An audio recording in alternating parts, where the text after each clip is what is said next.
तर या ठिकाणी आपल्याला क्वेश्चन नंबर 16 सॉल्व करायचा आहे. In the above circuit the current in each resistor. तर या सर्किटमधून या प्रत्येक रेजिस्टरमधून किती करंट पास होणार तो आपल्याला फाइंड करायचा आहे. तर या ठिकाणी आपल्याला सेल दिलेला आहे, प्रत्येक सेलची व्हॅल्यू 2 व्होल्ट इतकी आहे आणि वरती जेवढे सेल्स कनेक्ट केलेले खाली पण तेवढंच आहे. म्हणजे या पॉईंटचं पोटेन्शियल आणि या पॉईंटचं पोटेन्शियल सेम राहील. सिमिलरली इथलं आणि इथलं पोटेन्शियल सेम राहील. तर या प्रत्येक रेजिस्टरमधून किती करंट पास होणार आहे तो आपल्याला या ठिकाणी बघायचा आहे. तर याच्यात 4 ऑप्शन दिलेले आहे. त्याच्यापैकी पहिलं जे ऑप्शन आहे ए, तर ते आहे 0.5 एम्पियर. बी ऑप्शन आहे 0 एम्पियर. सी ऑप्शन आहे 1 एम्पियर आणि लास्ट डी ऑप्शन आहे 0.25 एम्पियर. तर या 4 ऑप्शनपैकी या क्वेश्चनचं करेक्ट आन्सर काय असणार आहे, तर आपण याला सॉल्व करूया आणि मग डिसाईड करूया. तर या क्वेश्चनमध्ये आपल्याला प्रत्येक रेजिस्टरमधून किती करंट पास होणार आहे तो आपल्याला या ठिकाणी फाइंड करायचा आहे. त्यासाठी आपल्याला एक सर्किट डायग्राम पण दिलेली आहे, तर ती मी सर्वात पहिले या ठिकाणी ड्रॉ करतोय. तर या ठिकाणी आपला पॉझिटिव्ह टर्मिनल दिलेला आहे आणि निगेटिव्ह टर्मिनल आहे. ओके, आणि त्याला परत एक सेल कनेक्ट करायचा आहे पॅरलल कॉम्बिनेशनमध्ये. त्याचा पॉझिटिव्ह टर्मिनल आहे आणि हा निगेटिव्ह टर्मिनल आहे. याचं जे पोटेन्शियल आहे ते 2 व्होल्ट आहे आणि याचा पण पोटेन्शियल जे आहे ते किती आहे तर 2 व्होल्ट इतके आहे. ओके, आणि त्याला एक रेजिस्टर कनेक्ट करायचं आहे या ठिकाणी. त्या रेजिस्टरची व्हॅल्यू जी आहे ती आहे 1 ओहम इतकी आहे. त्यानंतर पुन्हा या ठिकाणी एक सेल आहे, त्याचा पॉझिटिव्ह टर्मिनल आहे आणि हा काय घेतला आपण निगेटिव्ह टर्मिनल. खाली पण एक सेम सेल आहे, हा पॉझिटिव्ह टर्मिनल हा निगेटिव्ह टर्मिनल. याचं पोटेन्शियल 2 व्होल्टच आहे आणि याचं देखील पोटेन्शियल किती आहे तर 2 व्होल्ट एवढंच दिलेलं आहे. त्यानंतर परत आणखीन एक रेजिस्टर दिलेला आहे या दोघांच्या कॉम्बिनेशनमध्ये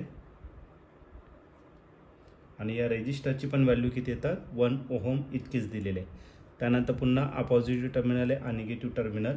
याचं जे पोटेन्शियल आहे तर ते आहे 2 व्होल्ट इतकं.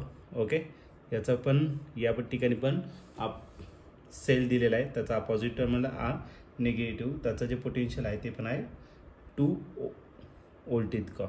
आणि त्यानंतर आणखीन एक रेजिस्टर या ठिकाणी कनेक्ट केलेला आहे आणि या रेजिस्टरची जी व्हॅल्यू आहे ती 1 ओहम इतकी दिलेली आहे. तर आपल्याला विचारलं आहे की या प्रत्येक रेजिस्टरमधून किती करंट पास होणार आहे ते आपल्याला फाइंड करायचं आहे.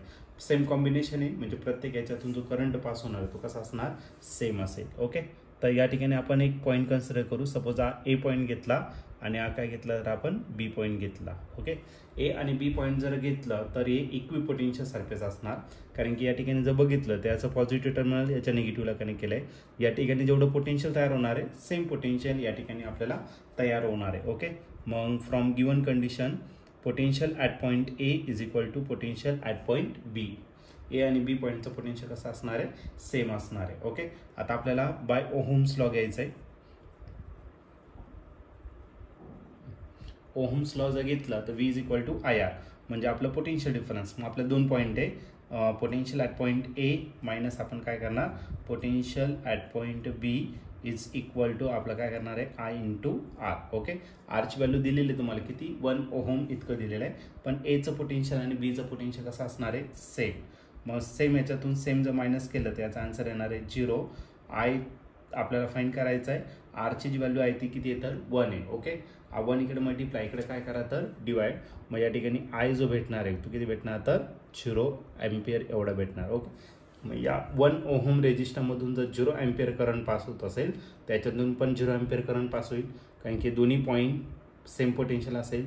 सिमिलरली याच्यातून पण सेम करंट पास होणारे 0 एम्पियर, कारण दोन्ही पॉईंट कशा असणार तर सेम पोटेन्शियलला असेल. ओके, मग current flowing through each resistor is equal to 0 ampere. आणि या ठिकाणी ऑप्शन जर बघितलं तर ऑप्शन नंबर बी जो आहे तो या ठिकाणी आपला करेक्टली मॅच झालेला आहे. मग या क्वेश्चनचं जे आन्सर असणार ते ऑप्शन बी असेल. ऑप्शन बी म्हणजेच किती 0 एम्पियर.